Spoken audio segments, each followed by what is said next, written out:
Well, hello everyone. I am Dale Delbridge, Benchmark Realty, Murfreesboro, Tennessee. This is your last status chat in 2021. That makes it Friday the 31st. And Friday the 31st is when we have the only two bowl games that matter in college football. That are the two in the semifinals for the NCAAF championship. And we have those kicking off just momentarily, one after the other. We'll take care of that when it gets there by the miracle of television. So we'll do that. We also have today's numbers. We'll take a look at those. And I do want to point out to you, in this middle segment, which is Fix and Roll, we want to talk about ADUs. Let's see it. Hello and welcome to the last middle segment of 2021. We're going to look at an article from Freddie Mac, single family, dateline yesterday. This is literally yesterday's news, December 30th, 2021. Freddie Mac, single family. Who wrote it? The single family team at Freddie Mac. I guess no one wanted to put their actual name on it. Subject of this: ADUs offer promise as a viable, affordable housing supply solution. And I would probably say that's not actually that accurate, but we are marketing to people who give mortgages on properties. So let's look what they say here. How can detached garage help address the shortage of affordable housing? Look to a better awareness and understanding of accessory dwelling units, ADUs, among homeowners and future borrowers for part of the solution. So they're marketing it to people who will sell you a loan, because that's really what it is. It's a loan in there. It's a financial product. Well, what are ADUs? Known colloquially as granny flats, in-law apartments, mother-in-law suites, carriage houses, college student apartments, however you want to call them, they are dwelling units. And the difference between a dwelling unit and a sleeping unit, generally defined by most codes adopted where they are adopted, is you must have three legs to stand a stool. Well, you have to have three things to make a dwelling unit. The first one is, do you have a place to sleep and live? Okay. Do you have a place to prepare food, a kitchen or kitchenette, something like that? And do you have a place for hygiene, such as bodily functions and washing of the self? We would call those things, if they had all three things, place for hygiene, place for food prep, and place for sleeping and living, we would call that a dwelling unit.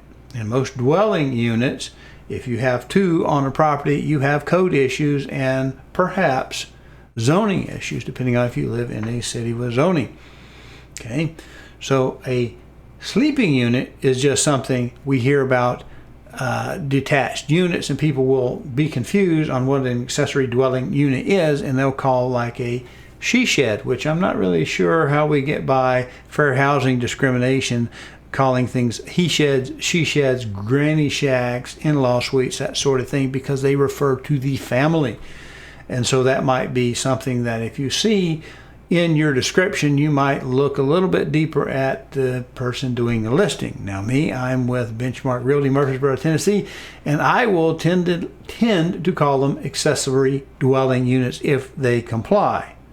I might call them an accessory recreational space outside for that, because I don't want to get in trouble with federal fair housing law. Okay, that's a little bit different with my experience and some of the others. Also, because these ADUs exist and they may represent a separate home or housing project on a plot of land which may or may not be approved for that, you also have to look in how do they tie into other systems. Do they duplicate systems, such as are they tied to the house for their sewage and drainage, or are they tied to the actual tap?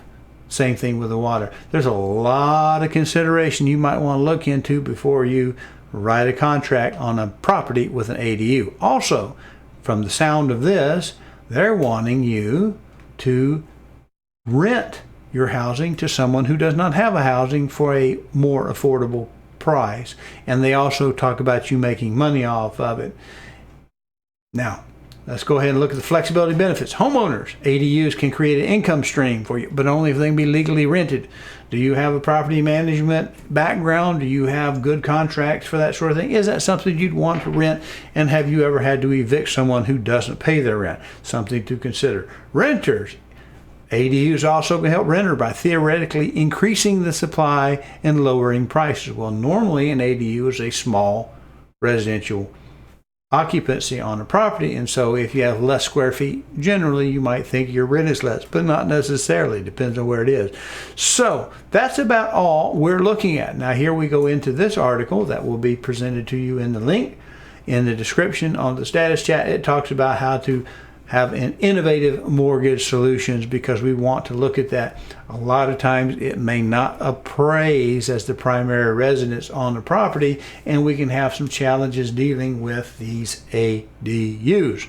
Notice I didn't call them granny flats, granny suites, in-law suites, because I like to obey all aspects of the law and stay in the black and the white and avoid the grays. So that's it. Appreciate you watching the middle segment and all the other status chats through this last year, 2021. Let us all hope and pray we have a nice, beautiful, drama-free 2022. Hello, I'm Dale Delbridge of Benchmark Realty, Murfreesboro, Tennessee. If you are currently unrepresented and would like to know how to compare up to 3 properties side by side and room by room, then go over to my new YouTube channel. Call Dale to Sell. That's one L in Dale, no spaces. Watch the demo on Real Scout and then call me and we'll set up your exclusive ad-free account today.